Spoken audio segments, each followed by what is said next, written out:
Né? Glória a Deus. Glória a Deus. Pega a sua Bíblia, abra em Apocalipse. Deus me deu uma palavra esses dias agora, e eu desde terça-feira estou organizando, preparando essa palavra para o dia de hoje, e eu creio que Deus vai continuar falando ao nosso coração. Quero lembrar a todos, irmãos, que na dia 13, dia 14, vai ter o bazar do Agape Kids. Então, é uma ótima oportunidade de você renovar o seu guarda-roupa e de você abençoar o nosso Agape Kids. Então, a renda do Agape Kids, desta vez, ele vai para uma família que está num tratamento de saúde. Então, a renda do bazar vai para ajudar a custear o tratamento que uma família daqui da igreja está fazendo na saúde. Amém? Então, é uma oportunidade maior ainda de você poder participar e ser bênção na vida desta família. Apocalipse capítulo 3. Quem está lá? Marcos. Eu estou na versão revista e corrigida, tá? Se puder conseguir ela aí. Se não conseguir a revista corrigida, vê a revista atualizada, que é quase a mesma. Então, diz assim as Escrituras: E ao anjo da igreja que está em Laodiceia, escreve: Isso diz o Amém, a testemunha fiel e verdadeira, o princípio da criação de Deus. Eu sei as tuas obras, que nem és frio nem quente. Tomara fores frio ou quente. Assim, porque és morno, e não és frio nem quente, vomitar-te-ei da minha boca. Como dizes, sou rico e estou enriquecido, e de nada tenho falta. E não sabes que és um desgraçado, miserável e pobre e cego e nu. Aconselho-te que de mim compres ouro provado no fogo, para que te enriqueças, e vestes brancas para que te vistas, e não apareça a vergonha da tua nudez, e que unja os teus olhos com colírio, para que vejas. Eu repreendo e castigo a todos quanto amo. Sê, pois, zeloso e arrepende-te. Eis que estou à porta e bato. Se alguém ouvir a minha voz e abrir a porta, eu entrarei em sua casa e com ele cearei e ele comigo. Ao vencedor lhe concederei que se assente comigo no meu trono, assim como eu venci e me assentei com meu Pai no seu trono. Quem tem ouvidos, ouça o que o Espírito diz às igrejas. Amém? Irmãos, esse texto é um texto muito conhecido, porque ele vai falar sobre vários aspectos que nós vemos na caminhada do contexto cristão. Esse texto ele fala que Jesus está à porta batendo. Diga comigo: eis que estou à porta e bato. E muitas vezes, irmãos, esse texto é usado para evangelismo, para dizer assim: ó, Jesus está batendo na porta do seu coração, aceita Ele como único e suficiente Salvador. É uma verdade, mas esse texto não é para o incrédulo. Esse texto não é para quem não tem Jesus. Esse texto não é exclusivo para quem às vezes nunca ouviu falar do Evangelho. Esse texto está falando sobre uma igreja, e não era uma igreja qualquer, era uma igreja dos tempos apostólicos. Era uma igreja de Jesus. Uma igreja de Jesus que nós vemos que ela está realmente fora daquilo que Deus desejava para ela. E no decorrer dessa reflexão, dessa mensagem desta noite, nós vamos poder olhar e fazer uma reflexão interna para nós, se nós não estamos sendo como essa igreja, que Jesus está batendo na porta, e que Jesus não está dentro da igreja. É uma tragédia pensar que Jesus está batendo na porta de uma igreja, porque Ele não está dentro desta igreja. E quando nós falamos sobre o livro de Apocalipse, logo pensamos o quê, Felipe? Logo nós pensamos, quando nós mencionamos sobre, Apocalipse, nós já pensamos fim do mundo, fim das coisas. O pastor escolheu esse texto, logo abriu Apocalipse, teve gente que já falou assim: meu Deus do céu, vai falar sobre Apocalipse, vai falar sobre o fim do mundo, vai falar sobre arrebatamento. Porque sempre quando nós pensamos sobre Apocalipse, o que vem à mente em primeiro lugar é o quê? É o fim do mundo, é o fim das coisas. Por um bom tempo na história do cristianismo, muitos líderes religiosos diziam que não era saudável ler o livro de Apocalipse, ou as revelações de Apocalipse, porque diziam que quem lê Apocalipse fica doido. E a Bíblia não fala isso. A Bíblia diz que quem lê e guarda e observa o livro de Apocalipse, ou o que está escrito em Apocalipse, é bem-aventurado. Aleluia. E aí, o meu povo é destruído porque ele falta o quê? Conhecimento. Errais não conhecendo as Escrituras e nem o poder de Deus. E aí, quando nós vamos ler as Escrituras, nós vamos entrar nas Escrituras, fazer uma hermenêutica, fazer uma homilética, fazer uma leitura profética das Escrituras, nós temos que trazer para nós. Se nós não estamos sendo chamados a atenção a respeito daquilo que Deus está falando hoje. Amém? Porque talvez você não sabe, mas o Espírito Santo continua falando hoje na igreja. O Espírito Santo continua falando ainda hoje. O Espírito Santo não foi tirado. O anticristo não está reinando sobre essa terra ainda. A igreja está aqui. Enquanto a igreja estiver aqui e ela não for arrebatada, Deus vai continuar movendo sobre a vida da igreja. Amém? Então nós logo pensamos que realmente quando abre o livro de Apocalipse nós estamos falando do fim do tempo. Mas aqui nesse texto está falando sobre o estado da igreja. Antes de revelar eventos futuros, há uma preocupação de Jesus chamar essa igreja ao arrependimento presente. Antes de Jesus falar sobre o arrebatamento, sobre o céu, falar sobre o governo do anticristo, antes de falar das revelações todas, há uma preocupação no coração de Deus, que é falar como está o estado da igreja naqueles dias. E muitas vezes a gente está preocupado muito com o que vai ser amanhã. Será se Jesus volta e eu vou casar? Será se Jesus volta e eu vou ter feito tal coisa? E não é isso que Jesus está preocupado. Jesus está preocupado como ele escreveu nessa carta aos Laodiceias, que ele está olhando por agora, para o presente, para o momento. Ele está falando assim, ó, vocês vão receber uma revelação, mas antes de vocês receberem uma revelação sobre as coisas futuras, vocês precisam saber como estão hoje. E a questão é de saber, eu como igreja, como eu estou hoje? Se Jesus fosse escrever para mim hoje, o que ele escreveria? Ele escreveria o que ele escreveu para Laodiceia? Ele escreveria para mim o que ele escreveu para Tiatira, para Sardes, Éfeso? O que ele escreveria para mim?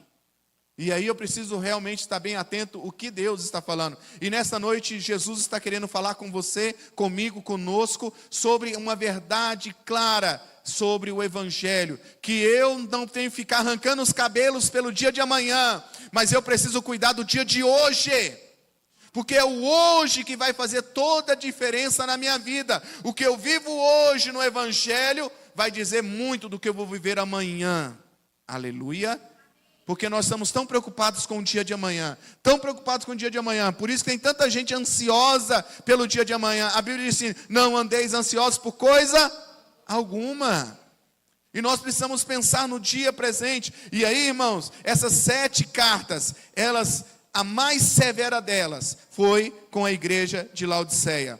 E nesse texto, que não tem nada de acidental, Jesus usa tudo aquilo que está na realidade daquela igreja para falar o estado daquela igreja, para falar a realidade que ela estava vivendo. Nós podemos ver que essa carta, cada expressão usada nesse texto que eu li, revela uma realidade daquela igreja naquela cidade.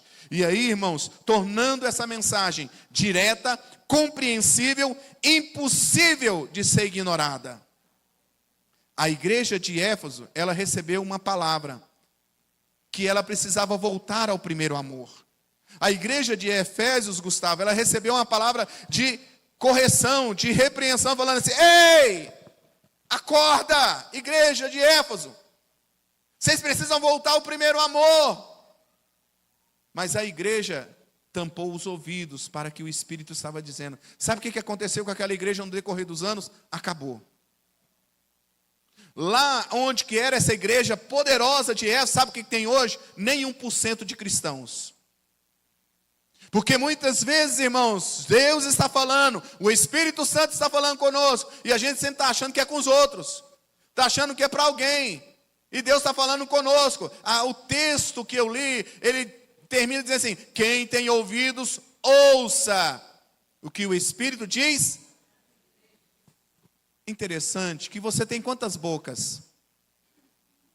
Quantas bocas? Fala, irmãos. Alô? Quantas bocas você tem? E quantos ouvidos? Eu acho que passa uma mensagem, Deus queria falar conosco. Eu acho que Deus falou assim: você precisa ouvir mais e falar menos. Eu acho que Deus, ele é intencional. Irmãos, eu acredito que Deus é intencional. Quando Ele fez a todos nós e colocou 2 ouvidos e uma boca, Ele falou assim: ouça mais e fale menos. Porque a Bíblia diz que aquele que controla a sua língua, ele governa, ele domina uma cidade. Mas aquele que não consegue dominar a sua língua, ele é presa fácil, ele é dominado, ele se torna motivo de vergonha. E aqui no texto está falando para essa igreja mensagem direta para que eles não se percam naquilo que eles já estavam se perdendo. E é uma chamada mesmo. Nós vemos que a igreja de Laodiceia a cidade de Laodiceia era uma cidade extremamente próspera. Diga comigo, próspera. Irmãos, quando Deus fala àquela igreja, quando o Espírito Santo está falando através do apóstolo João, aquela igreja, ele está falando uma realidade daqueles dias. A cidade de Laodiceia era o centro financeiro ali da Ásia. Tudo passava por Laodiceia. Toda riqueza financeira tinha que passar por ali. Outra coisa que era uma característica histórica daquela cidade é que havia uma forte indústria têxtil de lã negra. Sabe aquelas roupas caras de marca? Era ali na Laodiceia. Sabe aquelas roupas de 1.000 e tantos reais? Sangue de Jesus tem poder. Teve gente que não assustou. Mas você já viu, Felipe? Tem lugar aí que você vai ir, lá está o preço assim, ó. É uma bagatela de 3.000 reais. Eu fui no shopping esses dias, aí eu passei lá e eu olhei para aquele terno e eu falei assim: parece comigo, combina comigo. Aí eu fui olhar o preço, 3.000 e tantos reais. Eu acho que eu me enganei. Já não está tão parecido comigo, já não está tão assim, sabe? E aí tem gente que paga, porque eu estou falando 3.000, mas tem gente que compra roupa, bolsa de 15 mil, 20 mil, 60 mil reais. E essa região era uma região onde a roupa, a indústria de confecção era muito rica, muito próspera, porque tinha uma lã que era diferenciada, era conhecida como a lã negra, onde eles trabalhavam vários aspectos ali da mundo fashion, né? Outra coisa que tinha ali naquela região também, que era muito conhecido pelos dados históricos, era um centro médico para quem tinha problema de vista. Porque lá era conhecido como um famoso colírio que era extraído daquela região. E aquele colírio tinha um poder de trazer vistas a quem estava cego. Porque hoje, irmãos, hoje nós temos óculos, tem gente que faz cirurgia e coisa. Mas nesses dias não. Nesses dias era muito escasso. Mas essa região tinha um colírio medicinal que trazia saúde para os olhos. Nós temos também que naquele lugar, nessa cidade,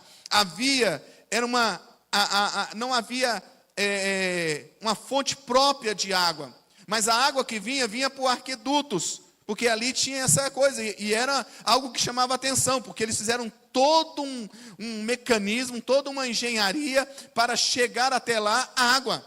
Só que essa água, e nós vamos decorrer no texto bíblico, essa água não chegava fria, essa água chegava morna, essa água chegava meio salobada. Essa água chegava com um gosto nada agradável.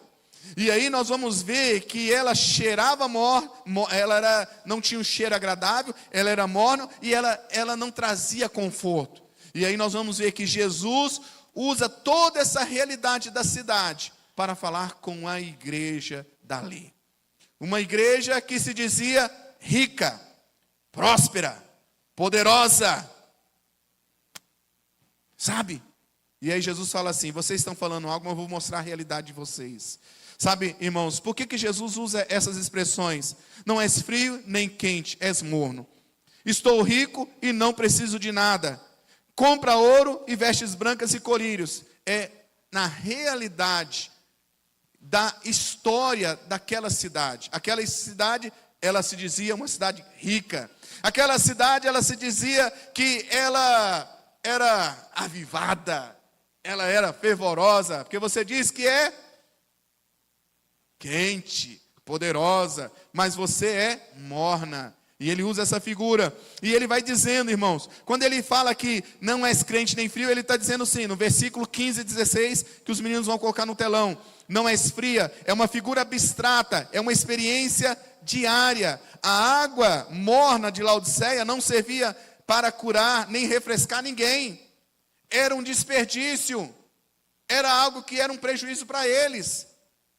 Por isso que Jesus diz assim, ó, vocês são mornos e eu estou a ponto de vomitar vocês. Ele usa também, vocês dizem, ó igreja de Laodiceia, que vocês são ricos, estou rico, não preciso de nada. E aqui, irmãos, nós vemos claramente que era uma igreja soberba. Era um grupo de pessoas que diziam assim, não preciso de ninguém não. Irmãos, a história do cristianismo, olhe para cá com todo carinho. A história do cristianismo tem mostrado o seguinte: Deus vai e abençoa, Deus prospera, Deus traz riquezas, glória a Deus. Porque nós temos um Pai que é dono do ouro e da prata. Não, eu acho que você não entendeu. Nós temos um Pai celestial que é dono do ouro e da prata.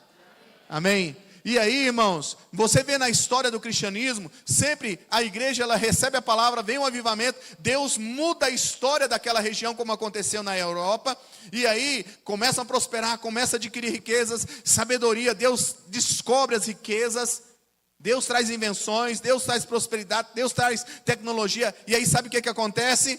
Chega ao ponto de falar assim, nós não precisamos mais de Deus, como escreveu Nietzsche, Deus está morto, não precisamos mais de Deus. Porque nós temos tecnologia, nós temos ciência, nós temos conhecimento. Para que nós vamos precisar de Deus?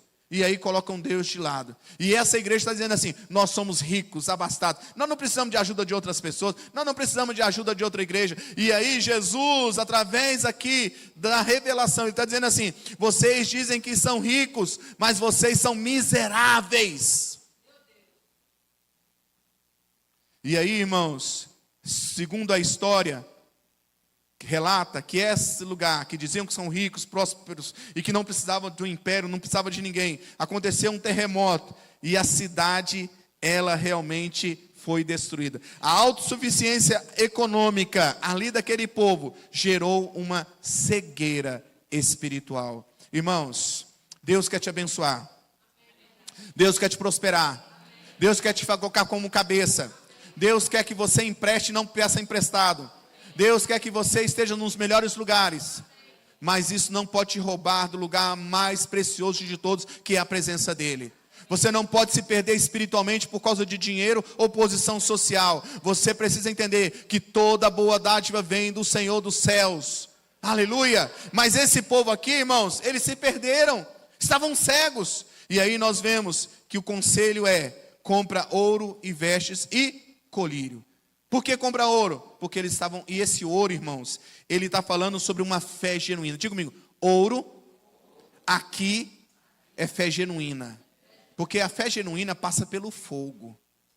A nossa fé, irmãos, não é conto de carochinha.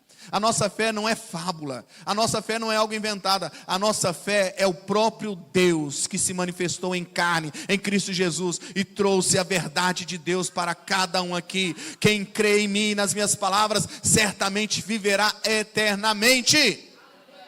E ele está falando, eu peço que você compre ouros, vestes está falando de quê? De justiça.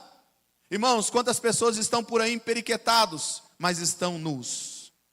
Quantas pessoas estão por aí andando de santidade de boutique, mas estão nus? Porque não tem a ver com tamanho de saia ou de calça, isso ou aquilo. Tem a ver com minha postura espiritual diante de Deus. Como eu me santifico, como eu me separo, como eu levo a vida cristã a sério. Irmãos, eu tenho dito nessa cidade, em vários lugares que eu tenho ido, fala assim, não adianta você dizer que é cristão e vive uma vida que não é de cristão. Não adianta andar com faixinha na cabeça, camiseta, dizendo que é de Jesus, mas você não é de Jesus. Porque Jesus vai voltar, a igreja vai ser arrebatada, e uns serão para a eternidade com o Senhor, mas outros serão eternamente com o inferno, com o diabo e os seus anjos. E eu preciso saber que essa verdade, ela vale para mim também. Porque, irmãos, quantas vezes a gente vem e entra na igreja, sai da igreja e nada muda. E não muda por causa da igreja, não muda porque eu não mudo. Não muda, não é por causa do pregador, não é por causa da música, não é por causa do ministério. Não muda, é porque eu não mudo. Porque quando eu mudar, aí as coisas vão mudar. Porque o poder de Deus continua o mesmo. Você pode dizer isso, o Deus meu Deus, Criador dos céus e da terra, é o mesmo ontem, hoje e será eternamente. E aí, essa igreja aqui fala assim, vestes, e fala colírio. Por que que Jesus fala de colírio? Porque aquele povo está muito acostumado com o colírio medicinal. Ele está falando, esse colírio que vocês têm aí, ele faz algo temporário. É algo temporário, é algo pontual. Mas o colírio que eu tenho, que vocês precisam, é um colírio que vai abrir a visão de vocês sobre uma realidade que se chama mundo espiritual.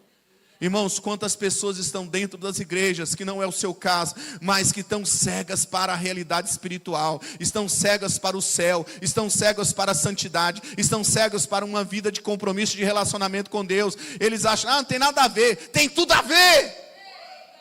Tem tudo a ver, irmãos. Se te afasta de Deus, tem tudo a ver. E Deus quer cada dia mais, eu e você, que sejamos com os olhos bem abertos, porque Ele está voltando. Ele está voltando. E nós temos falado, irmãos, abra os olhos, porque Jesus está chamando a sua noiva. Jesus está chamando a sua noiva. Ah, pastor, mas quer dizer que o arrebatamento vai acontecer amanhã? Irmãos, pode ser 30 anos, pode ser 50, pode ser 100 anos. Não importa o tempo. O que é importante é você estar com os olhos bem abertos, sabendo que você vai prestar conta diante de Deus, eu vou prestar conta diante de Deus, e que eu vou viver essa vida cristã com alegria, com gozo, com celebração, vencendo cada desafio, vencendo cada obstáculo, porque eu sei que eu não estou sozinho, eu e Deus somos suficientes. Aleluia. Irmãos, chama Deus para a sua família, para ver o que vai acontecer. Porque talvez você está caminhando, você e a sua família sozinho, mas chama Deus. Que tal você chamar, você que é comerciante, você que é empresário que está aqui, que tal você chamar Deus para ser seu sócio? Para você fazer parte da sociedade, falar assim, Jesus, entra aqui, vamos cá, vou fazer um documento. Chama lá o pastor Paulo, contador, chama a Giovana, advogada, fala assim, faz um documento aqui, eu quero fazer um compromisso com o Senhor, que Ele vai mandar nesse meu escritório aqui, nessa minha empresa, nessa minha representação, como você como autônomo, eu quero chamar Jesus para isso aqui, fazer, Jesus, vamos vender. Já pensou, Felipe? Vamos, Jesus, vamos vender. Jesus abre as portas. O nosso irmão Messias foi representar o Tocantins como árbitro de taekwondo. E ele mandou, pastor, eu estou indo para o Rio de Janeiro, é isso, né, Messias? Estou indo para o Rio de Janeiro, vou representar como árbitro oficial, representando. E eu falei assim, irmão, vá na paz, vai na bênção, mas lembre-se sempre que você é um servo de Deus. Você é uma testemunha fiel ao Senhor, que você está lá para representar, não é apenas a igreja Ágape, você está lá para representar Jesus, levar a verdade, porque irmãos, onde você estiver, Jesus está presente. Você pode dizer amém, como o pessoal aqui da frente disse? Jesus está presente. Então se chegar alguém de repente, perto de você, e ele está precisando de cura, ele encontrou a cura. Porque de repente vai chegar alguém em você com a vida toda bagunçada. E tudo que ele precisa é de alguém que seja realmente um representante. Alguém que fale em nome de Jesus. Como Pedro diz, nós não temos ouro e não temos prata, mas nós temos algo. Em nome de Jesus, levanta e anda. E aí, irmãos, nós vemos também que ele fala, eis que estou à porta e bato. Irmãos, isso aqui me choca demais, porque Jesus, ele não está fora do mundo, mas aqui o texto diz que ele está fora da igreja. Jesus está batendo na porta da igreja. Já imaginou, irmãos? A gente fecha as portas e fala assim, Jesus, hoje o senhor não entra não. Jesus, hoje o senhor fica lá do lado de fora, porque hoje eu sou o showman. Não, hoje está aqui o pregador, a cantora. Ai, irmãos, porque essa era a realidade espiritual desta igreja. Eles tinham fechado a porta para Jesus. Jesus estava falando assim, eis que estou à porta e bato. Ele não está batendo na porta do incrédulo, porque ele estava lá do lado de fora. E ele estava lá de fora salvando o perdido, alcançando o perdido, e assim por diante. E às vezes a gente fecha a porta aqui e acha, não, vamos aqui no nosso clubinho social, nossa família espiritual e coisa e tal. E estamos perdendo aquilo que Jesus tem de mais excelente, que é a presença dele. Nós cantamos aqui, sem tua presença o quê? Não sou nada. Irmão, de verdade, você cantou esse pedaço desse refrão, sem sua presença eu não sou nada? De verdade, você pode falar assim, seu coração falou assim: Jesus, sem sua presença eu não sou nada.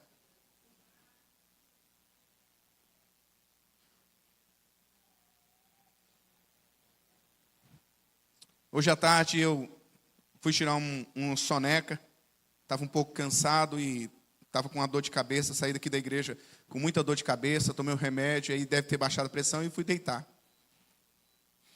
E aí deitado lá, eu disse para ele, eu falei assim, eu vou dizer que é um sonho, mas vou dizer que é uma visão também. Mas eu sei que eu estava deitado e eu senti aquela presença. Encheu o quarto nosso ali, irmãos. E aí meus olhos abriram para uma visão e eu comecei a ter uma visão a respeito de algo acontecendo. Mas a presença de Deus, eu chorava com aquela presença, irmãos. Não era uma batalha espiritual, não era. Eu sei que a presença de Deus estava naquele nosso quarto ali. Eu sei que eu não sei o que aconteceu. O cara falou assim, tá tudo bem. Aí eu fui contar para ela.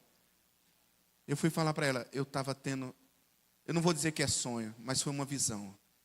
E a hora que eu levantei, eu fiquei parado, eu fiquei assim, Jesus, que essa presença, ela vem sobre a minha casa a cada momento, a cada dia, a cada instante.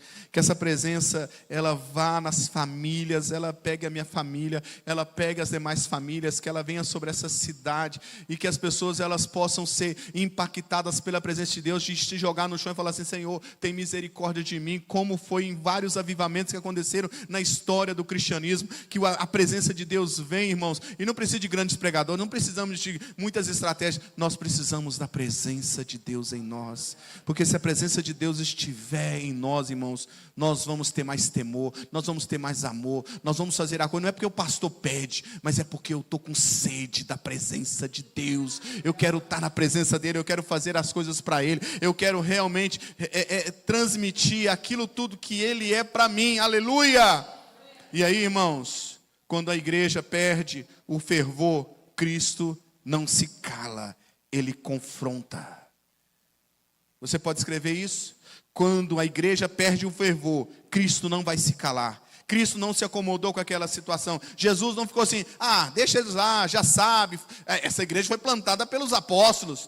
Eles são responsáveis e vou ficar ali. Não, Jesus vai lutar por você todos os dias da sua vida. Você é importante para Deus, sim.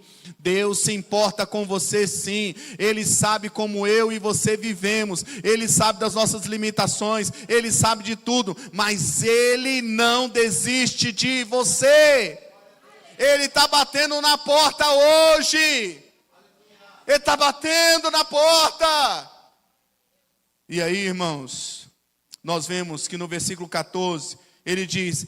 Estas coisas diz o amém, a testemunha fiel e verdadeira, o princípio da criação de Deus. Aqui no hebraico, amém é dizendo absolutamente confiável. Diga comigo, amém significa absolutamente confiável.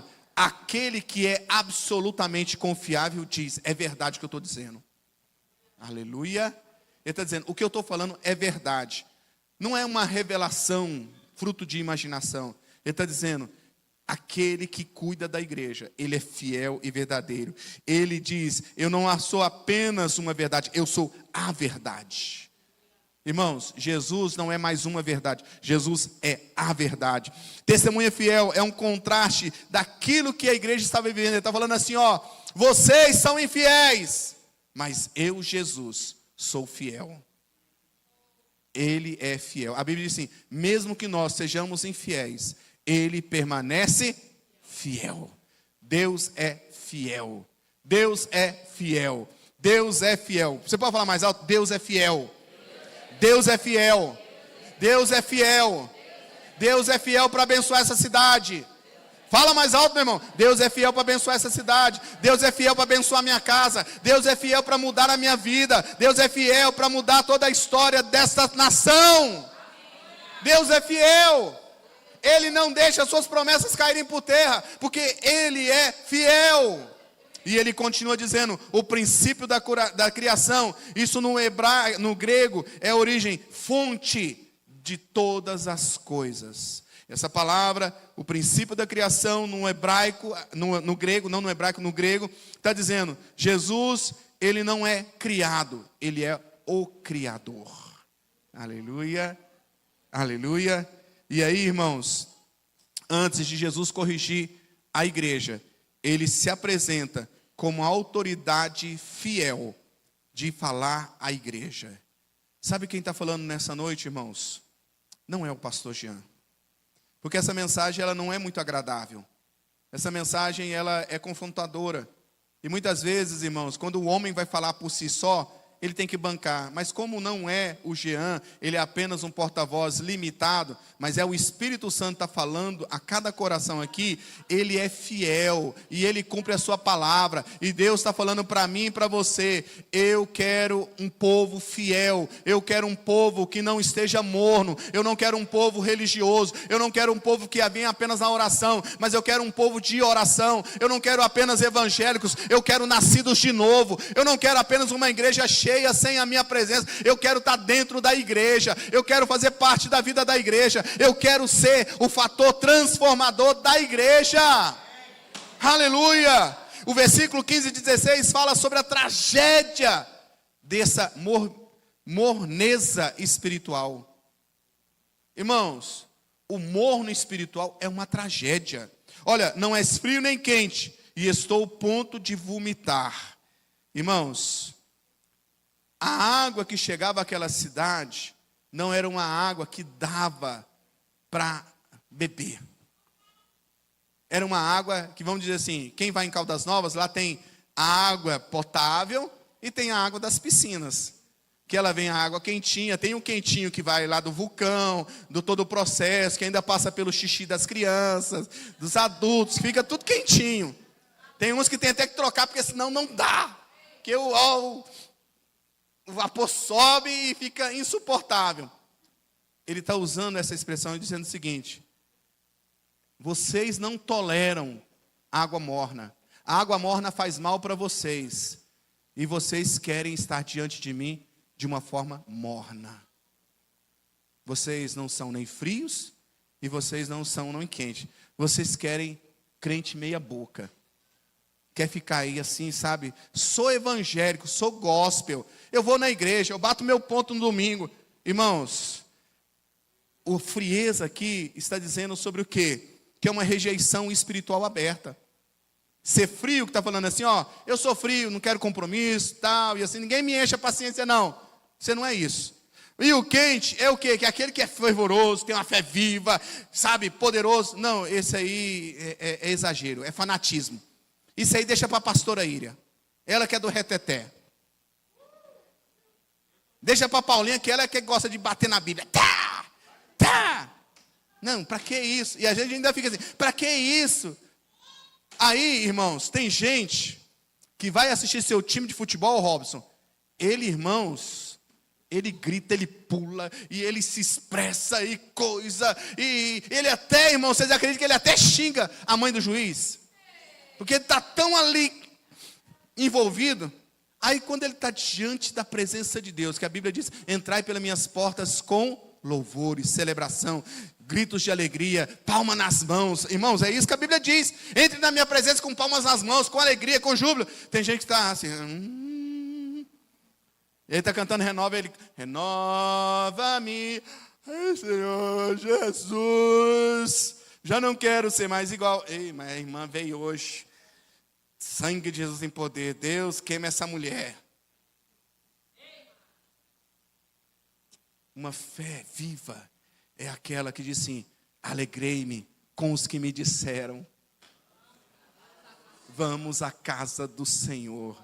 Meu irmão, uma fé viva é aquela que você fala assim: rapaz, hoje tem aquele culto de avivamento, hoje tem aquela oração às 6 horas da manhã.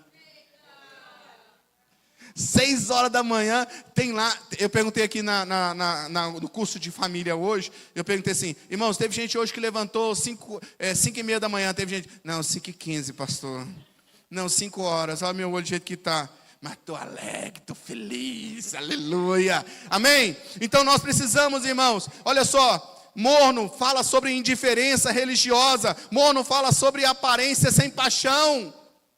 Morno fala de gospel. Morno fala de frequentadores apenas de igreja, mas não são transformados pela glória do Senhor. Charles Spurgeon escreveu o seguinte: a mornidão espiritual é a forma mais perigosa de incredulidade, porque se disfarça de fé. Morno, irmãos, é aquele que canta, serve, contribui, mas não arde mais por Jesus. Esse é o morno. Ele canta, ele serve, ele contribui, mas ele não arde mais por Jesus. Jesus não é o mais importante para ele.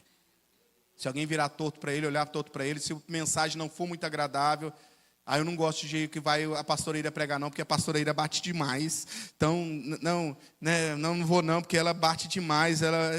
E assim, não, o pastor Jean não, porque ele já vem com cajado de pau-brasil. Irmão, nós não estamos aqui para ser acariciados.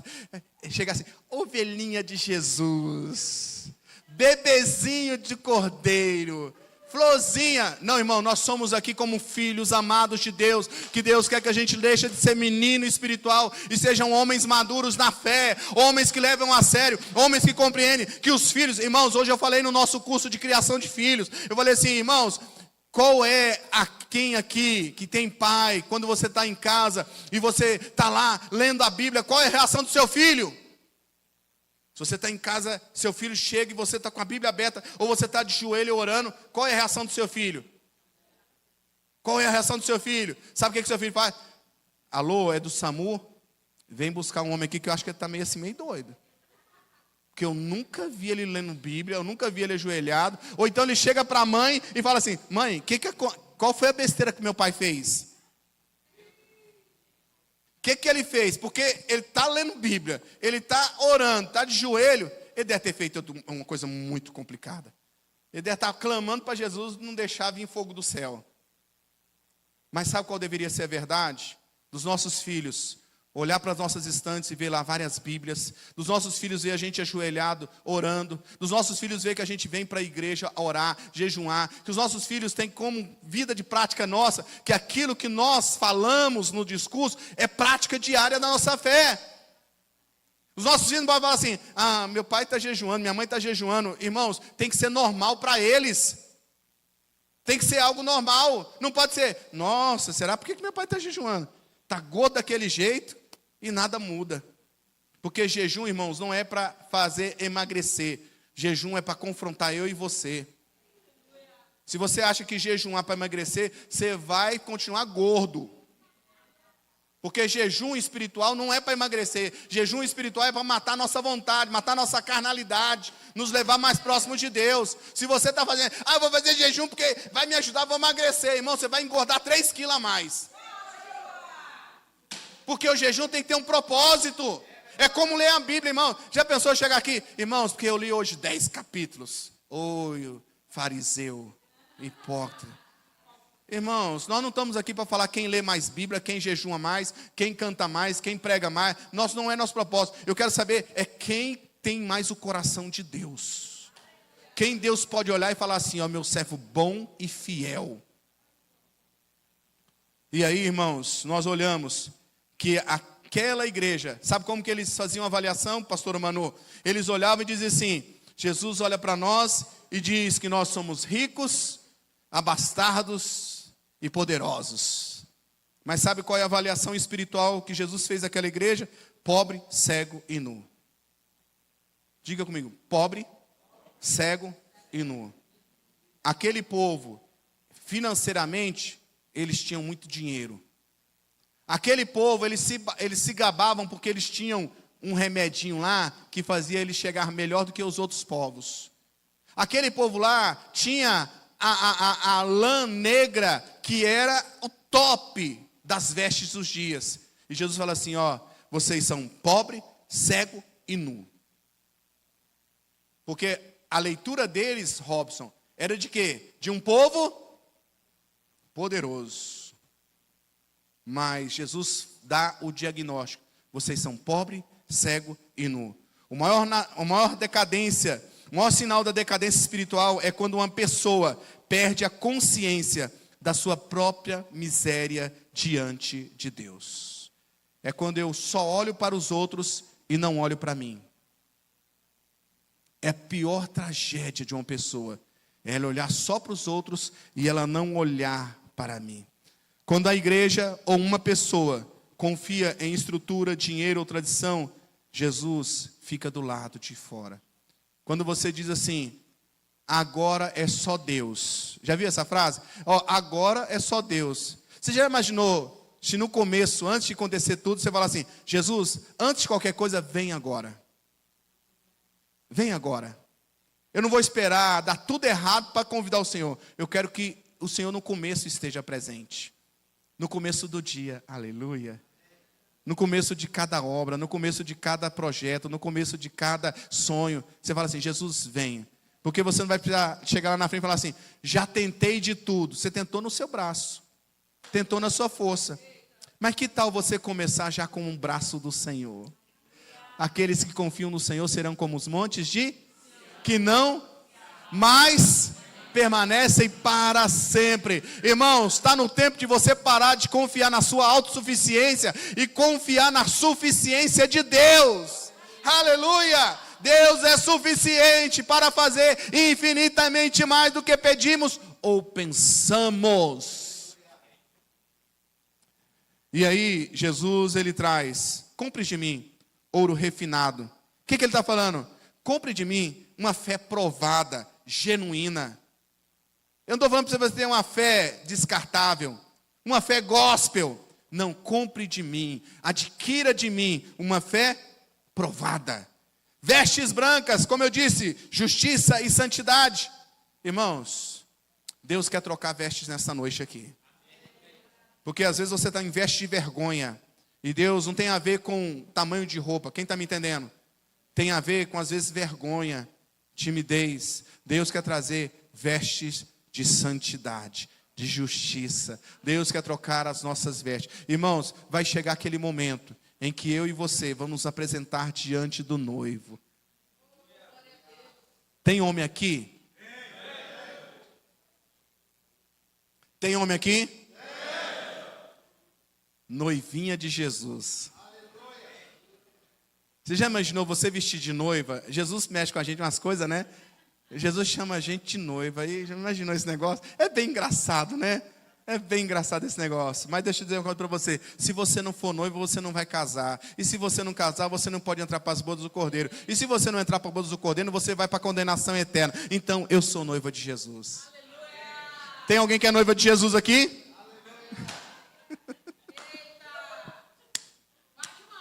Então, tem noiva de Jesus aqui? Irmão, nós não podemos ter vergonha do Evangelho, porque o Evangelho é o poder de Deus. Eu não posso ter vergonha de ser cristão. Eu não posso ter vergonha de andar com Bíblia, irmãos. Irmãos, tem gente hoje que dá graças a Deus porque tem um celular. Não, eu estou levando celular. Irmão, você não tem que ter vergonha da sua fé. A sua fé é que sustenta você. É a sua fé que vai manter você vivo. É a sua fé que vai manter a sua casa, não enfrentar as ruínas dessa sociedade.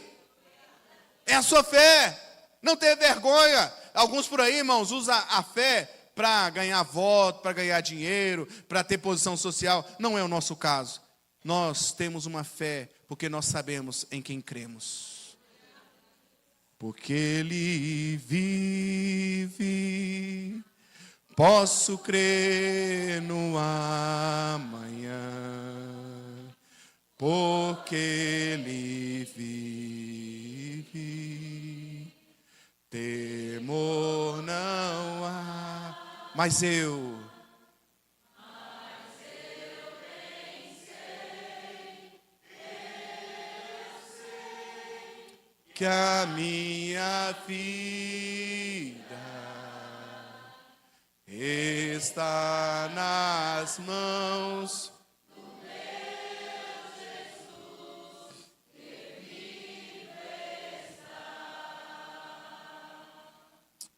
E aí, irmãos, o problema não é ser confrontado por Jesus. O problema não é aceitar o tratamento. Porque Jesus vai nos confrontar. Irmãos, alguém aqui é filho de Jesus, filho de Deus? Então, se você é filho de Deus, o pai que ama confronta, o pai que ama disciplina. E se Jesus não está disciplinando, corrigindo, confrontando você, é porque você não é filho. E quando você é filho, você precisa aceitar a correção do Senhor. Nós, irmãos, precisamos aceitar e saber que Ele tem o tratamento certo para nós. Aleluia! Sabe, irmãos, e diz o texto: eis que estou à porta e bato. Jesus está fora da igreja, não no coração do incrédulo.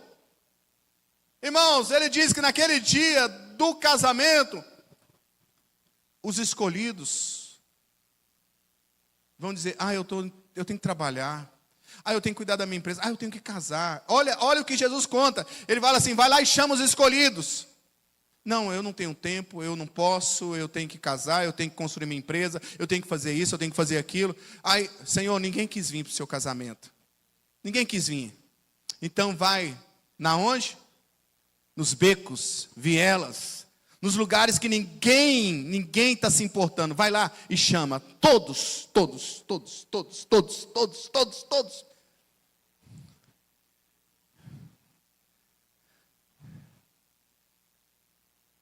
E houve o casamento. Sabe com quem? Com quem nem sabia que era escolhido. Porque Jesus não está preso na caixinha gospel da igreja. Jesus está chamando todos: vinde a mim, todos que estão cansados, sobrecarregados, e eu vos aliviarei. Vinde a mim todos, de maneira nenhuma lançarei fora. Jesus está te chamando nesta noite. Não está chamando você para ser evangélico, não está chamando você para fazer parte de uma igreja com o nome Ágape na frente. Ele está te chamando para ser filho de Deus. Ele está te chamando para sentar com Ele. Ele está te chamando, irmãos, para realmente se relacionar com Ele. Ele está dizendo: ei, que estou à porta e bato. Irmãos, nós vemos aqui uma verdade tremenda, que Jesus chega para aquela igreja, uma igreja morna, e diz assim: eu quero que você deixe de ser morna, igreja, e se torne uma igreja vencedora. Eu quero que você, que está sendo disciplinada, viva uma vida de glória. Eu quero que você, que está com a porta fechada, abra e tenha um trono compartilhado. Porque ele diz: aquele que abrir, eu vou sentar com ele. Ao vencedor, eu dar-lhe-ei que se assente comigo. Aleluia. Sabe, irmãos, este texto que Jesus está falando com a igreja de Laodiceia não é para condenar a igreja, não é para mandar eles para o inferno, mas é para acordar essa igreja, é para dizer, não é para expulsar Jesus para fora, mas é para abrir a porta novamente para Jesus. Irmãos, quantos de nós estamos ocupados, quantos de nós estamos apaixonados, quantos de nós não estamos dando mais ênfase aos nossos recursos, quantos de nós não estamos vivendo mais na nossa dependência do que na dependência de Deus? Irmãos, Cristo está no centro do seu coração? Cristo está no centro da sua vida, ou apenas no discurso do seu dia a dia? E esse chamado para hoje é que o Espírito, ele venha sobre a igreja batista Ágape, e venha transformar tudo aquilo que é morno, tudo aquilo que é religiosidade, e venha com o fervor do Espírito Santo, e que o orgulho caia por terra, e que haja arrependimento, e a religião que tem tanto tragado pessoas, ela realmente seja colocada de lado, e viva um relacionamento íntimo com Deus, um relacionamento pessoal com Deus, irmãos. Sabe, irmãos, Deus, ele não quer apenas o seu coração, irmãos. Jesus não quer apenas seu coração, ele quer você inteiro, ele quer a sua casa, ele quer a sua família, ele quer ser parte, sabe, integral da sua história. Quantos de nós, irmãos, Jesus está batendo: ei, o pessoal do som vai me matar, ei, eis que estou à porta e bato. Essa mensagem é para nós, irmãos. Essa mensagem não é para o incrédulo, essa mensagem não é para quem não conhece Jesus, essa mensagem é para nós, que ele está batendo na porta do nosso coração. Não é apenas para dizer assim: Jesus, entra aqui, vamos tomar um cafezinho. Não, ele quer se misturar conosco, ele quer habitar em nós. O Espírito Santo, irmãos, quer que você seja a casa dele. Irmãos, o Espírito Santo, ele quer te levar a esse relacionamento mais profundo com ele. Aleluia. Sabe, irmãos, nós vivemos numa era de tecnologias, de tantas coisas, mas nunca vai se perder a essência de um relacionamento pessoal com Jesus. Há uma música que a minha esposa gosta demais, e ela vai cantar essa música agora antes de nós irmos para a ceia. Que uma vez ela estava cantando, e ela cantando aquela música, e eu disse assim: Jesus, eu não quero ficar com ciúme de você, mas Jesus, a minha esposa está cantando: Jesus, eu quero ficar contigo, quero ser seu amigo. Aí ela começa: quero correr pela casa ao teu encontro, calçar os calçados. E eu falei: Jesus, eu estou com ciúme. Porque o cântico não é apenas uma canção, é uma declaração de paixão, de amor, de entrega.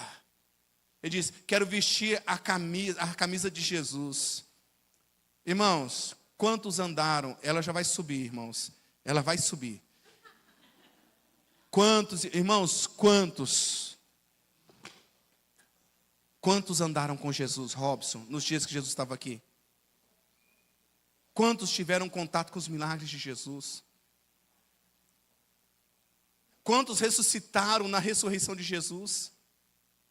Quantos viram a multidão, multiplicado o pão e dos peixes? Quantos? A Bíblia diz que se fosse escrever, Jean, se fosse escrever os livros, tudo aquilo que Jesus fez, não cabia nos livros todos, o tanto que Jesus fez. Não cabia. Mas sabe de uma coisa, Felipe? Só teve um homem que teve a coragem de encostar no peito de Jesus. Não vou encostar porque a mulher dele é ciumenta. Encostar no peito de Jesus e escutar o coração de Jesus. Só teve um homem, que foi João. Todos os outros tinham acesso. Todos os outros podiam deitar no peito de Jesus. Todos os outros podiam ouvir o coração de Jesus. Mas só teve um que teve coragem de fazer isso. Todos nós aqui da igreja temos a possibilidade de correr lá para aquele altar e ajoelhar e chorar e derramar. A minha esposa disse algo hoje, que ela estava aqui na adoração. Ela falou que ela chorou tanto na presença de Deus, que a lágrima foi para dentro do ouvido dela. E eu falei assim: Jesus do céu, ô Jesus, eu queria estar lá, mas não pude estar, porque tinha que ficar com a sogra. Mas eu fico muito feliz, porque a minha esposa estava se derramando diante de Jesus. Irmãos, quantos de nós ultimamente não temos nos derramado diante de Jesus? Quantos de nós saímos daqui, já saímos aborrecidos, saímos daqui chateados, e parece que nem que Jesus está presente. Nós vamos participar da ceia agora, irmãos. E será se realmente eu olho para isso aqui como o corpo de Jesus? Será se eu olho esse vinho aqui representando o sangue de Jesus, que foi derramado por mim, que foi derramado pela minha vida? Sabe, eu estava preparando essa mensagem e Deus estava falando comigo: eu quero uma igreja, não quero uma igreja morna. Eu quero vir sobre a igreja ágape. Eu quero vir sobre cada filho meu e tratá-los como filhos amados, filhos restaurados, alcançados, que sintam não religião, mas sintam amor, sintam o desejo, a vontade de quê? A vontade de quê? De estar num culto. Irmãos, o culto é consequência de uma vida de relacionamento com Deus. Porque quando eu levo Deus a sério, de verdade, o culto não é bater ponto, o culto é prazeroso. Eu estou ali não é por causa olhando para relógio, eu estou ali porque eu sei que eu estou na presença de Deus e Deus está falando comigo. Aqui é um quartel-general, aqui é um hospital. Irmãos, a gente chega aqui às vezes arrebentado. E aí, irmãos, quando a gente ouve a palavra e nós nos entregamos para Ele, Jesus vem em nós e nos cura, e nos restaura, e nos coloca de pé, e nos levanta. Porque a Bíblia diz: os que esperam do Senhor renovarão as suas forças. Escute esse cântico, feche os seus olhos, por favor. E escute o que a pastora vai cantar. Jesus, eu quero ficar contigo. Eu quero ser teu amigo. Quero comer no teu prato, calçar os meus pés nos teus sapatos e arrastar Na, na, na.